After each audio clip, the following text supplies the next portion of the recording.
Hello student, good evening. कैसे आप लोग? मैं सरवन सर आपके अपनी यूट्यूब चैनल फिर से आप लोग का स्वागत करता हूं।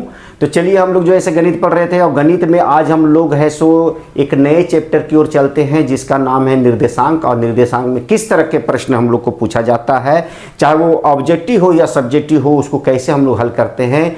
और आज जानेंगे, आज निर्देशांक का पहला दिन में मैं आप लोग को है सो ऑब्जेक्टिव क्वेश्चन बताने वाला हूं। ऑब्जेक्टिव क्वेश्चन में आप लोग को याद है कि ऑब्जेक्टिव क्वेश्चन में है सो एक प्रश्न के 4 हल रहते हैं, जिसमें से एक हल है सो हम लोग का जो है सो सही रहता है, उस पे है सो हम लोग को टिक लगाना है। तो यदि आप ऑब्जेक्टिव पढ़ते हैं तो सब्जेक्टिव बना सकते हैं, और सब्जेक्टिव पढ़ते हैं तो ऑब्जेक्टिव क्वेश्चन को भी हल कर सकते हैं।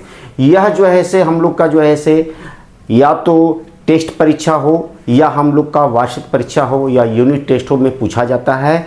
तो चलिए हम लोग आगे की ओर बढ़ते हैं और वीडियो के अंत तक बने रहिए, क्योंकि आज का वीडियो आप लोग के लिए बहुत ही महत्वपूर्ण है, क्योंकि इसमें से लगभग 2 से 3 क्वेश्चन है सो हम लोग के एग्जाम में पूछा जाता है, जो हम लोग के लिए बहुत ही जरूरी है। तो चलिए शुरू करते हैं।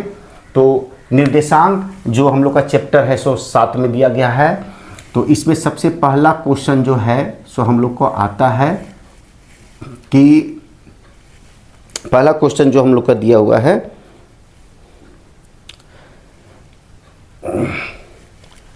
बिंदु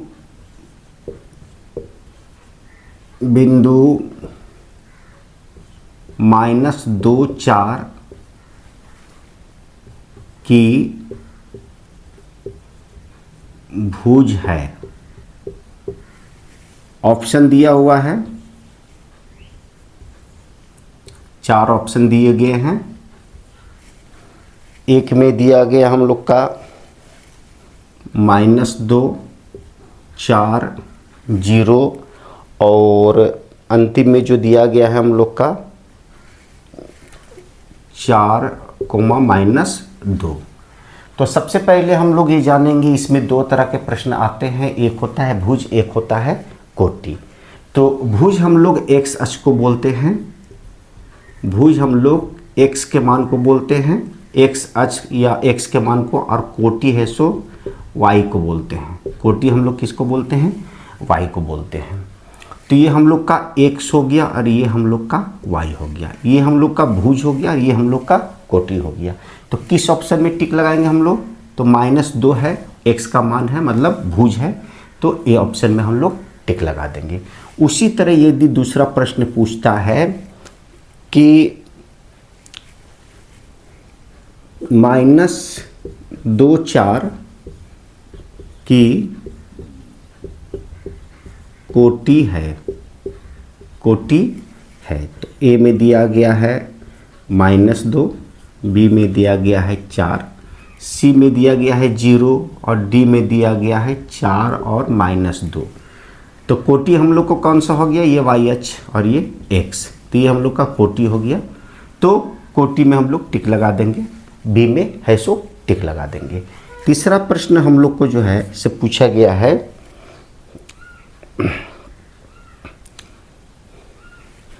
बिंदु -2, 4 स्थित है, स्थित है ए में प्रथम चतुर्थांश, बी में द्वितीय चतुर्थांश, सी में तृतीय चतुर्थांश, और डी में दिया गया है चतुर्थ चतुर्थांश।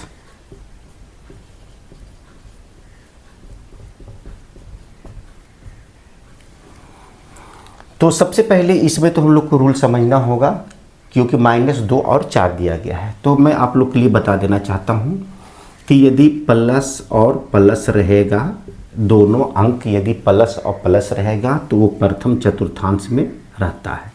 किस में रहता है? प्रथम चतुर्थांश में। और यदि माइनस और माइनस रहता है, माइनस और माइनस रहता है तो वो हो गया द्वितीय चतुर्थांश में, और यदि माइनस हो गया द्वितीय, ये माइनस में माइनस है तो ये माइनस में माइनस है तो ये जो है इसे माइनस माइनस है, माइनस प्लस पहले देखते हैं, माइनस प्लस होगा हम लोग का द्वितीय चतुर्थांश में, और माइनस रहेगा तो ये तृतीय चतुर्थांश हो जाएगा हम लोग का। और यदि वह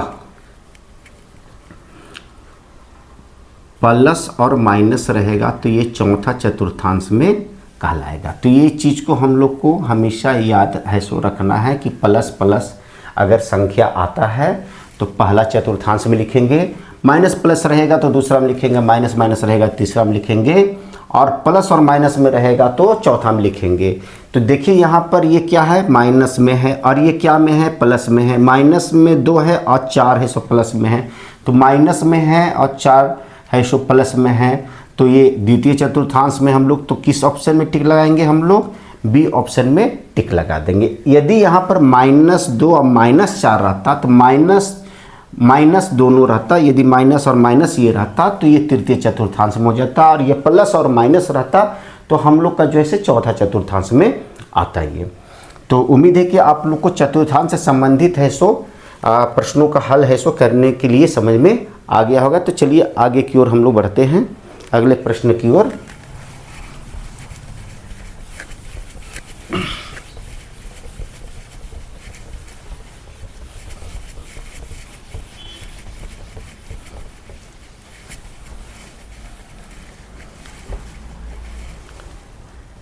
अगला प्रश्न हम लोग का जो है, मूल बिंदु के निर्देशांक होते हैं। मूल बिंदु के निर्देशांक होते हैं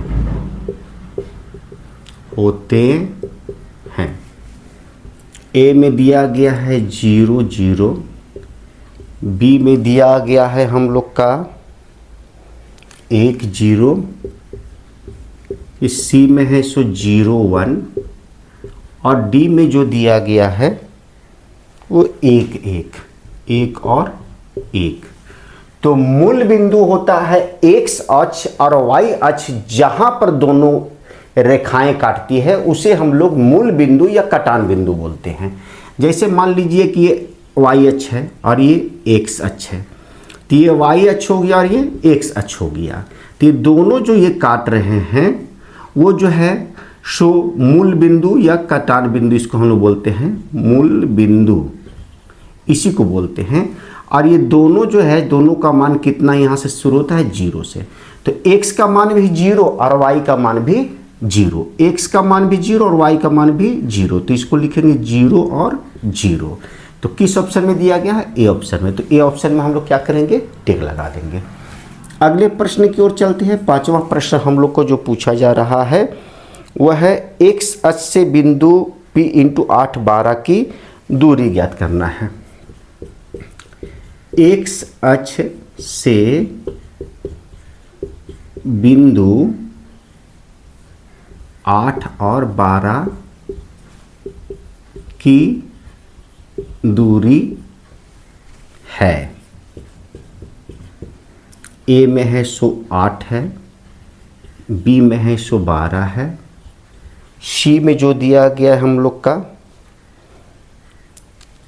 20 है, और डी में जो दिया गया है वो 208 है, √208। तो याद रखना है एक्स अक्ष से बिंदु की दूरी पूछेगा तो ये हम लोग का x हो जाएगा और ये y अक्ष हो जाएगा। उल्टा होता है, इसमें 8 12 की दूरी निकालना है तो ये x की दूरी हो गया। किसका दूरी हो गया, x के। तो किस ऑप्शन में दिया गया है, बी ऑप्शन में दिया गया। इसी तरह यदि पूछता है y अक्ष से बिंदु y अक्ष से बिंदु P इंटू 5 12 की दूरी है। 5 बी में 12 सी में 208 रूट अंडर डी में नन, मतलब इनमें से कोई नहीं। तो यहाँ पर जो है से y अक्ष से पूछ रहा है, तो ये y है और ये हम लोग का x है। तो किस में टिक लगाएंगे हम लोग? a में टिक लगाएंगे। तो ये 5 और 6 x अक्ष और y अक्ष से दूरी निकालने के लिए ये हम लोग का है सो जो दिया गया है उसको इस तरह से हम लोग हल करेंगे। तो उम्मीद है कि अभी तक के जितने भी 6 प्रश्न हम आप लोग को बताए हैं वो आप लोग को पूर्ण रूप से समझ में आ गया होगा। तो यदि बच्चों आप लोग को ये पूर्ण रूप से समझ में आ गया तो मेरे लिए एक लाइक कर दे और शेयर कर दे। और जो बच्चे पहली बार मेरी इस वीडियो में बने हुए, सबसे पहले मेरे इस चैनल को सब्सक्राइब करें, लाइक करें, शेयर करें और मेन चीज़ बेल आइकन दबाना ना भूलें, ताकि आने वाले वीडियो का आनंद आप समय से ले सके और बोर्ड एग्जाम में 99% ला सके। चलिए तो अगले प्रश्न की ओर चलते हैं हम लोग।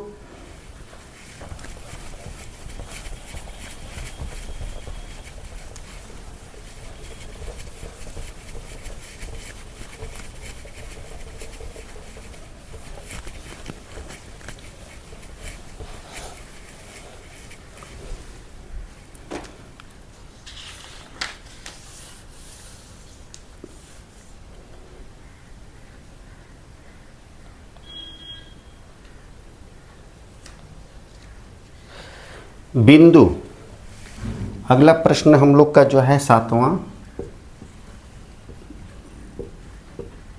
बिंदु -12 5 की मूल बिंदु से दूरी है। ऑप्शन ए में 12, बी में 13, सी में दिया गया है 5 और डी में दिया गया है 169। तो यहाँ पर पूछा जा रहा है बिंदु -12 और 5 की मूल बिंदु से दूरी ज्ञात करना है। तो ये नहीं कि 12 और 5 पे हम लोग है सो टिक लगा दे, इस तरह से नहीं ज्ञात करना है। तो सबसे पहले हम लोग इसको सॉल्व करते हैं। मूल बिंदु जो होता है हम लोग का वो होता है 0 और 0। आप लोग सब जानते हैं ये मूल बिंदु है। मूल बिंदु का मान अभी हम लोग है सो पढ़े थे, मूल बिंदु हो गया। और ये -12 और 5 से इसके बीच की दूरी है सो ज्ञात करना है। तो ये हम लोग का x हो गया, ये y हो गया, ये x हो गया और ये y हो गया। तो इसको x1 और इसको x2 बोलेंगे, इसको y1 और इसको y2 बोलेंगे। अब दूरी निकालना है, दोनों के बीच की दूरी निकालना है। तो दूरी का सूत्र जो होता है x2 - x1 का whole square plus y2 - y1 का होल स्क्वायर का रूट अंडर, ये दूरी का फॉर्मूला होता है। ये आप लोग को हमेशा याद रखना है, क्योंकि आप लोग को सब्जेक्टिव में भी ये क्वेश्चन पूछा जाएगा और ऑब्जेक्टिव में भी पूछा जाएगा। तो चलिए यहाँ पर बैठाएंगे। x2 क्या है हम लोग का? तो -12 है, तो -12 माइनस x1 कितना है? तो 0 है, का होल स्क्वायर कर देंगे प्लस y2 हम लोग का कितना है? तो 5 है, माइनस y1 कितना है हम लोग का? तो 0 है, का होल स्क्वायर कर देंगे और इसके ऊपर में अंडर रूट कर देंगे। -12 और -0 को यदि हम लोग जोड़ते हैं तो -12 का स्क्वायर होगा और 5 में से 0 जाएगा तो 5 का स्क्वायर हो जाएगा और इसके ऊपर में रूट लगा देंगे हम लोग। -12 का स्क्वायर करते हैं तो 144 होगा, प्लस 144 क्योंकि माइनस माइनस प्लस हो जाता है, प्लस 5 का स्क्वायर करते हैं तो 25 हो जाता है। अब 144 और 25 को जोड़ते हैं तो 169 होता है और 169 का वर्गमूल आप लोग सब जानते हैं कि 13 होता है। तो यही हम लोग का मूल बिंदु से -12 और 5 की दूरी है सो निकल गया। तो 13 पर हम लोग टिक लगा देंगे। तो बी ऑप्शन में दिया गया है तो हम लोग इसको टिक लगा देंगे। अब अगले प्रश्न की ओर चलते हैं हम लोग।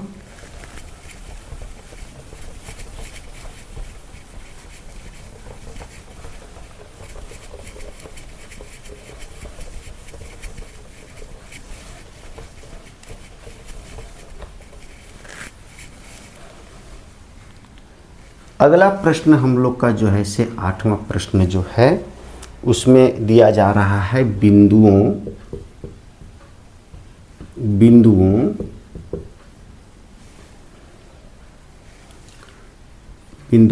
A इंटू 2 3 2 3 और B इंटू 4 1 4 1 की दूरी है। फिर से इसमें हम लोग को दूरी निकालना है ए और बी के बीच में। तो दूरी सूत्र हम लोग बैठाएंगे, डायरेक्ट लिखिए दूरी सूत्र x2 माइनस x1 का whole square plus y2 minus y1 का होल स्क्वायर का क्या होता है, रूट अंडर होता है। क्योंकि फार्मूला में हम लोग जब a और b की दूरी निकालेंगे तो a और b की दूरी या दूरी बराबर लिख सकते हैं इतना। तो हम लोग को इसमें टिक लगाने वाला ऑप्शन दिया गया है। तो इस ऑप्शन में से हम लोग को 4 ऑप्शन क्या क्या है, ए बी सी और डी में जो दिया गया है ऑप्शन वो है हम लोग का 2√2 है। 2√2 इकाई में देते हैं इसका, क्योंकि दूरी का जो है से मात्रा की इकाई होता है। 2√2 है, उसके बाद √2 है, √2 उसके बाद है सो कितना है 4√2 है, 4√2 इकाई में ही है। और अंतिम में जो दिया गया है वो 3√2 इकाई है दिया गया है। तो चलिए दूरी निकालते हैं हम लोग।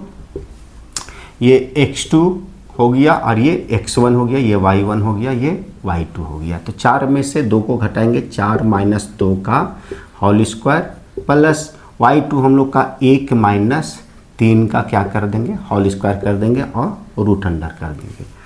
4 में से 2 को घटाना है, 1 में से 3 को यहाँ पर हम लिख दिए हैं, सूत्र में आप लोग बैठा भी लीजिएगा। तो 4 में से 2 गया, 2 का स्क्वायर हो जाएगा प्लस 1 में से 3 घटेगा तो माइनस 2 का स्क्वायर हो जाएगा का रूट अंडर लिख देंगे हम लोग। 2 का स्क्वायर कितना हो जाएगा, 4 हो जाएगा, माइनस 2 का स्क्वायर भी कितना हो जाएगा, 4 हो जाएगा, क्योंकि माइनस माइनस प्लस होता है, ये आप लोग जानते थे। 4 और 4 कितना हो गया, 8 हो गया। तो 8 तो आंसर इस ऑप्शन में दिया नहीं गया, तो 8 को हम लोग क्या करेंगे कि तोड़ देंगे, 2 दूनी 4 दूनी की 8।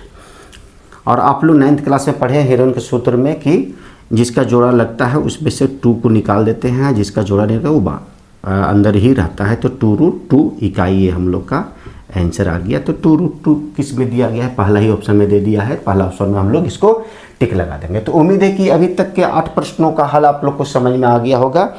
तो अगले प्रश्न की ओर हम लोग चलते हैं।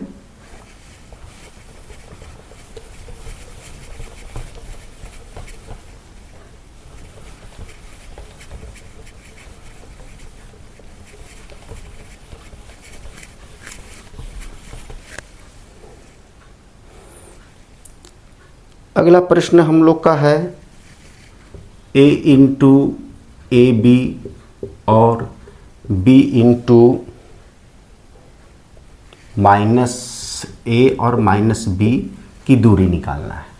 तो चलिए फिर से हम लोग दूरी के सूत्र को बैठाते हैं, x2 माइनस x1 का whole square plus y2 minus y1 का होल स्क्वायर का रूट अंडर लिख देंगे। ये x1 हो गया, ये x2 हो गया, ये y1 हो गया, ये y2 हो गया। अब चलिए x2 कितना है तो माइनस a है, x1 कितना है तो ये भी a है, तो इसका होल स्क्वायर कर देंगे। उसके बाद y2 कितना हम लोग का तो माइनस b है, और y1 कितना है तो b है, का होल स्क्वायर कर देंगे, क्या इसका अंडर रूट कर देंगे। तो माइनस a और माइनस a तो माइनस 2a हो जाएगा। एक a और एक a दोनों माइनस में है तो माइनस 2a का होल स्क्वायर कर दिए। उसी तरह b और b माइनस 2b का होल स्क्वायर हो जाएगा ये। तो 2 का स्क्वायर 2 दूनी की 4 और a का स्क्वायर a स्क्वायर हो जाएगा प्लस माइनस 2 का स्क्वायर 2 का स्क्वायर 4 हो जाएगा और b का स्क्वायर b स्क्वायर हो जाएगा, रूट अंडर ले लेंगे। अब इसमें क्या करना है, 4 को हम लोग कॉमन निकाल देंगे तो अंदर बच जाएगा a square plus b square. Common का मतलब 4 दोनों में से निकल गया और इसके ऊपर में रूट अंडर। ये 4 का वर्गमूल कितना हो जाएगा, 2 हो जाएगा, तो 2 बाहर हो जाएगा और रूट के अंदर क्या हो जाएगा, a square plus b square हो गया। यही इसका आंसर है, सो लिखेंगे। तो ऑप्शन में आप लोग को दिया हुआ रहेगा a प्लस b में रहेगा a square plus b square, दिया रहेगा 2 इंटू ए स्क्वायर प्लस बी स्क्वायर, और डी में दिया रहेगा 2 इंटू ए स्क्वायर प्लस बी स्क्वायर का रूट अंडर। तो हम लोग डी ऑप्शन में है सो क्या करेंगे, इसको टिक लगा देंगे। तो ये हम लोग का 9 प्रश्न जो है सो हल हो गया। तो उम्मीद है कि दूरी से संबंधित अभी जितनी भी दूरी निकालने वाले सूत्र से संबंधित जो क्वेश्चन है वो आप लोग को ऐसे बनाते बनाते पूरा हैबिट हो जाएगा और सूत्र है सो बिना याद किए हुए आप लोग का है सो दिमाग में सेट हो जाएगा। तो चलिए अंतिम प्रश्न की ओर चलते हैं हम लोग। 10वां प्रश्न हम लोग को कैसा पूछा जाता है एग्जाम में वो हम लोग देखते हैं।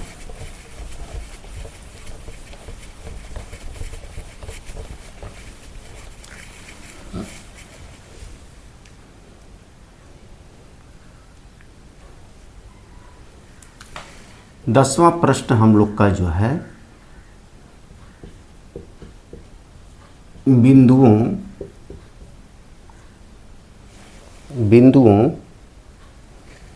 -3 7 और 7 8 को मिलाने वाले रेखाखंड का मध्य बिंदु ज्ञात करें। ऑप्शन में दिया गया है 3 5, ए में है सो 3 5, बी में जो दिया गया है हम लोग का वो 2 4 और सी में जो दिया गया हम लोग का वो 3 1 और डी में जो दिया गया है वह है 2 6। तो ये 4 ऑप्शन दिए गए हैं बिंदुओं इतना और इतना को मिलाने वाले रेखाखंड का मध्य बिंदु हम लोग को निकालना, मतलब एक्स अक्ष और वाई अक्ष जहाँ मिलेंगे तो इतना इतना के बीच की दूरी को मिलाने वाला मध्य बिंदु हम लोग को ज्ञात करना है इसमें। तो मध्य बिंदु का सूत्र होता है वो हमेशा आप लोग याद रखिएगा, मध्य बिंदु बराबर होता है x1 प्लस x2 बट्टा 2 कोमा दे देंगे y1 प्लस y2 बट्टा 2, इसी में बैठा देंगे। तो ये x1 हो गया और ये x2 हो गया, ये y1 हो गया और ये y2 हो गया, इसी में हम लोग बैठा देंगे, आंसर आ जाएगा। तो x1 हम लोग कितना है -3 है प्लस x2 कितना है तो 7 है बट्टा 2 लिख देंगे, कोमा दे देंगे। y1 कितना हम लोग का है तो 7 है प्लस y2 8 है बटा कितना हम लोग का है 2 है। तो यहाँ पर जो है 1 मिनट 7 और 8 x1 x2 y1 और y1 प्लस y2 बटा 2 लिख दिए यहाँ पर। तो 3 में से 7 जाएगा 4 बट्टा 2 हो जाएगा और 8 7 15 बट्टा हम लोग का 2 हो जाएगा। तो ये 2 दूनी की 4 हो गया, तो 2 कोमा 15 बट्टा ये 2 आ गया है। और इसमें जो है 7 8 -3 और अच्छा सॉरी यहाँ पर हम लोग का 4 दिया गया है। कितना दिया गया है, ये 4 दिया गया है। तो यहाँ पर हम लोग चेंज करेंगे y1 कितना है हम लोग का, तो ये 4 हो जाएगा। हम लोग का कितना हो गया 4 हो गया। तो 8 और 4 कितना हो गया हम लोग का, ये 12 हो गया और ये कट जाएगा 6 बार में कट जाएगा।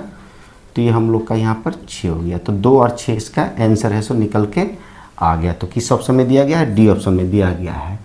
तो इस तरह से हम लोग का एग्ज़ाम में जो है सो प्रश्न आता है। तो उम्मीद है कि आज जो है जितना हम निर्देशांक से संबंधित प्रश्नों का हल बताए हैं वो आप लोग को समझ में आ गया होगा। तो फिर से मैं आप लोग से रिक्वेस्ट करना चाहता हूं कि यदि आप लोग को यह समझ में आ गया है तो मेरे लिए एक लाइक कर दे, शेयर कर दे और इसके अलावा आप लोग को कमेंट्स भी करना है कि मेरा वीडियो आप लोगों को कैसा लग रहा है, अच्छा लग रहा है या नहीं लग रहा है। यदि अच्छा नहीं लग रहा है फिर भी कमेंट्स कीजिए कि समझ में नहीं आ रहा है सर, ताकि मैं और भी अच्छे तरह से वीडियो बनाकर आप लोग को ऐसे शेयर करूं। और यदि अच्छा लग रहा है तो मेरे कमेंट्स में ज़रूर लिखें कि आपका वीडियो अच्छा लग रहा है सर। और जो बच्चे नए आए हुए हैं मेरे इस वीडियो में पहली बार, और सबसे पहले मेरे चैनल को सब्सक्राइब करें और बेल आइकन दबाना ना भूलें, ताकि आने वाला वीडियो का नोटिफिकेशन आप लोगों को समय से मिल सके और आप बोर्ड एग्जाम में एक भी प्रश्न ना छोड़े और 99% लाने का दावा करें। तो चलिए फिर मिलते हैं नए वीडियो के साथ, तब तक के लिए have a nice day, take care.